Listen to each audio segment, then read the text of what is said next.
नमस्कार दोस्तों, स्वागत करते हैं आपका नए चिंतन में।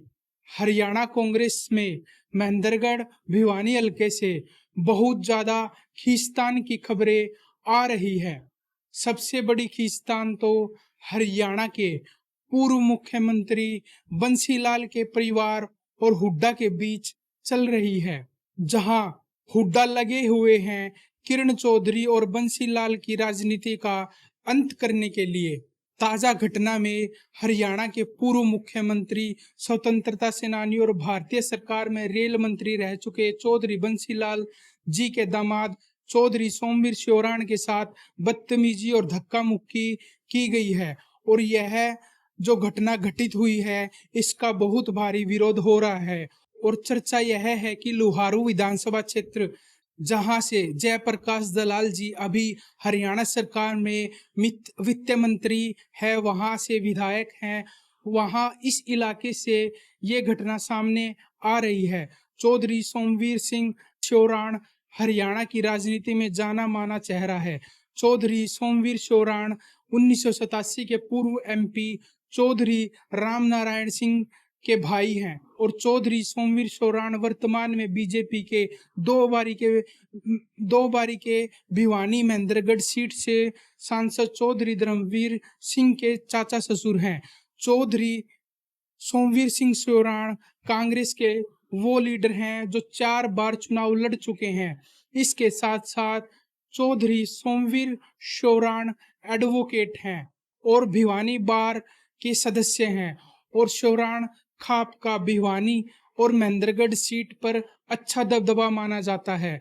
अब खबरें यह है कि लुहारू विधानसभा क्षेत्र में कांग्रेस के कार्यालय के उद्घाटन के मौके पर भिवानी महेंद्रगढ़ सीट से कांग्रेस प्रत्याशी राव दान सिंह और कांग्रेस के दूसरे एक नेता राजवीर धत्रवाल की मौजूदगी में कांग्रेस के कार्यकर्ताओं ने राजवीर धत्रवाल के समर्थन में नारेबाजी करते हुए सोमवीर सिंह शोराण के साथ धक्का मुक्की की है। नौबत मार पिटाई तक आ गई थी, कुर्सियों को तोड़ा फोड़ा गया है। ये अराजकता हरियाणा कांग्रेस में आज की नहीं है, पहले भी कांग्रेस के पूर्व अध्यक्ष और वर्तमान में बीजेपी पार्टी के सिरसा से लोकसभा प्रत्याशी अशोक तंवर जी के साथ भी ऐसी ही घटना घटित हुई थी। कांग्रेस के हताश कार्यकर्ता हताशा में अपने इतने बड़े नेता का सम्मान करना ही भूल गए हैं। चलो, राजनीतिक तौर पर नहीं, पर कम से कम उनकी उम्र का लिहाज तो कर ही सकते थे। पर सोचने वाली बात यह है कि दोस्तों, ये कांग्रेस के कार्यकर्ताओं की हताशा है या भूपेंद्र सिंह हुड्डा के आदेश हैं। पहली नजर में तो ये भूपेंद्र सिंह हुड्डा के ही दिशा निर्देश लग रहे हैं।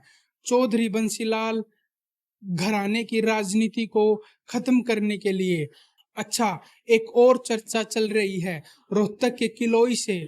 वहां अफवाह सी फैली है कि 1 मई को बहन जी कुमारी शैलजा का पर्चा भरवाने भूपेंद्र सिंह हुड्डा नहीं गए।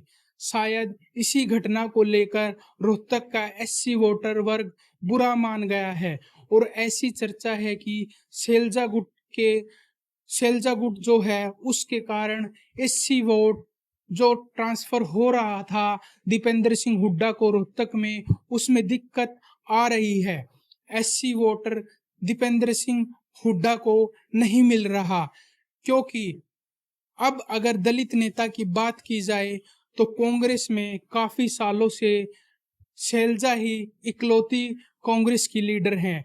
बहन जी कुमारी शैलजा का प्रभाव हरियाणा की 10 लोकसभा की सीटों पर है, तो इसमें भूपेंद्र सिंह हुड्डा का कुमारी शैलजा को सपोर्ट न करना एससी एसटी वोटर को नाराज कर गया है और एससी वोटर इस भेदभाव को अच्छी तरह से समझता है। तो शाम से भी कांग्रेस की गुटबाजी सामने आ रही है। राव दान सिंह को भिवानी महेंद्रगढ़ सीट से लोकसभा की टिकट मिलने के बाद और भिवानी महेंद्रगढ़ सीट से श्रुति चौधरी का टिकट कटने के बाद ये कयास लगाए जा रहे थे कि ये गुटबाजी और बढ़ेगी, लेकिन जनता को मूर्ख बनाने के बाबत राव दान सिंह बोलते रहे, किरण चौधरी उनके साथ है, उनका पूरा सपोर्ट मेरे साथ है। जबकि किरण चौधरी ने कभी भी खुले मन से राव दान सिंह को अपना समर्थन नहीं दिया। लेकिन अब खबर आ रही है कि कल तो शाम में हरियाणा कांग्रेस प्रभारी दीपक बावरिया के पंजाबी धर्मशाला में तो शाम पहुंचते ही राव दान सिंह और किरण चौधरी के समर्थकों में आपस में ही जूतम पैजार हो गई और दोनों के समर्थक आपस में भिड़ गए और जमकर एक दूसरे के खिलाफ नारेबाजी करने लगे। ज्यादातर समर्थक किरण चौधरी के थे, जो लगातार किरण चौधरी और श्रुति चौधरी के पक्ष में नारेबाजी करते रहे। गर्मा गर्मी का माहौल देखकर हरियाणा कांग्रेस के प्रभारी दीपक बावरिया बिना राव दान सिंह के पक्ष में वोट डालने की अपील किए पतली गली देखकर निकल लिए। ये तो बात हुई कांग्रेस के अंदरूनी जूतम पैजार की, जो खुले में दिख रही है नंगा नाच करती हुई। अब बात करते हैं कि कांग्रेस की गुंडागर्दी भी, जो अभी से ही हरियाणा प्रदेश की सड़कों पर देखने को मिलने लगी है।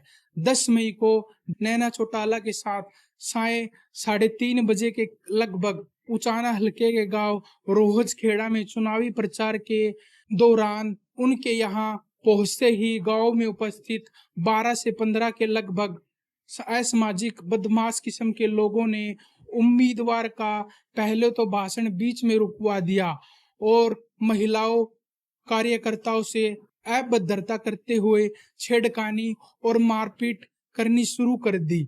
जब कार्यकर्ताओं ने बीच बचाव किया तो उन्होंने उनके साथ भी मारपीट शुरू कर दी। ऐसे सभी के साथ उन्होंने मारपीट शुरू कर दी थी। जब मामला शांत हुआ और काफिला वहां से जाने लगा तो वहीं 12 से 10 बदमाशों ने काफिले की गाड़ी को रोककर लाठियों और ईंटों से जानलेवा हमला कर दिया। मामले की सूचना मिलते ही पूर्व डिप्टी सीएम दुष्यंत चौटाला भी उचाना हल्का पहुंचे और उन्होंने डीजीपी हरियाणा व एसपी जी सुमित कुमार से बातचीत कर हमलावरों के खिलाफ कार्रवाई की मांग की। दुष्यंत चौटाला ने डीजीपी से उचाना थाना प्रभारी को सस्पेंड करने की मांग की थी। उचाना थाना प्रभारी ने बताया कि एक व्यक्ति को गिरफ्तार किया गया है, अन्य लोगों को भी जल्द गिरफ्तार कर लिया जाएगा। आइए सुनते हैं कि इस पर दुष्यंत चौटाला का बयान क्या है। उचाना कॉन्स्टिट्यूएंसी में श्रीमती नैना चौटाला जी के दौरे थे। वहां कुछ युवाओं ने, जो तथाकथित अपने आप को किसान नेता भी कहते हैं, उनने डीजे लगाकर गोगड़िया और गोगड़िया के बाद रोजखेड़ा तक सारे कॉन्वॉय को फॉलो किया और रोजखेड़ा गांव के अंदर, जिसकी कुल वोटर आबादी 450-500, छोटा आबादी का गांव, वहां जाकर न्यूसेंस क्रिएट करी। उनने 6 हमारे कार्यकर्ताओं के साथ हाथापाई करी, जिसमें 2 महिला कार्यकर्ता है, उनके कपड़े भी फाड़े गए हैं, उनके चोटें भी आई है। 4 पुरुष कार्यकर्ता है, उनके चोटें आई है, 2 के फ्रैक्चर है। और उसके बाद वहां पत्थर फेंके हैं, पत्थर से कॉन्वॉय के एक गाड़ी का शीशा भी टूटा है। वहीं जेजेपी के प्रधान महासचिव दिग्विजय सिंह चौटाला ने अपनी माताजी पर हुए हमले के लिए कांग्रेस और हिसार से लोकसभा प्रत्याशी जयप्रकाश पर इल्जाम लगाया है। सुनते हैं दिग्विजय सिंह चौटाला।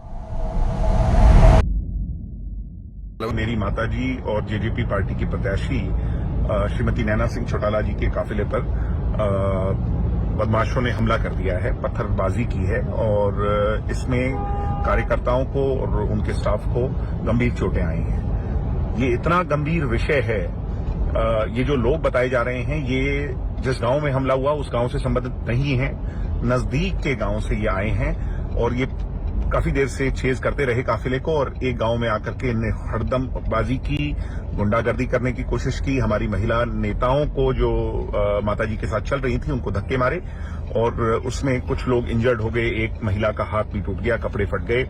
और इस तरह की ये जो नीच हरकत है, ये जो मैं मानता हूं कि इससे ज्यादा स्तर नहीं गिर सकता राजनीति के अंदर कि ये लोग अब महिला नेता के जो है काफिले पर जाकर के हमला करेंगे। और ये लोग आइडेंटिफाई हुए हैं, मैं वैसा नहीं कह रहा हूं, आइडेंटिफाई हुए हैं। ये कांग्रेस के कार्यकर्ता हैं, जयप्रकाश के सपोर्टर्स हैं। और जयप्रकाश का इतिहास रहा है, रिकॉर्ड रहा है पीछे से कि जयप्रकाश इस तरह के एलिमेंट्स को सदैव अपना साथ देता आया है, गोलियां चलवाता है, इलेक्शंस को खराब करता है, इलेक्शंस के अंदर इस तरह का माहौल क्रिएट करता है। मैं सिर्फ इतना ही कहूंगा कि हमारी खामोशी को जयप्रकाश वही जयप्रकाश का गुंडागर्दी का पुराना इतिहास रहा है। इस बात की तस्दीक कल नारनौंद की रैली में बीजेपी के हिसार से लोकसभा उम्मीदवार चौधरी रणजीत सिंह चौटाला ने की। उन्होंने महम कांड का सरगना जयप्रकाश को बताया था। सुनते हैं उनका बयान। भाई, जो जयप्रकाश है, आप तो कहने में कुछ संकोच कर गए।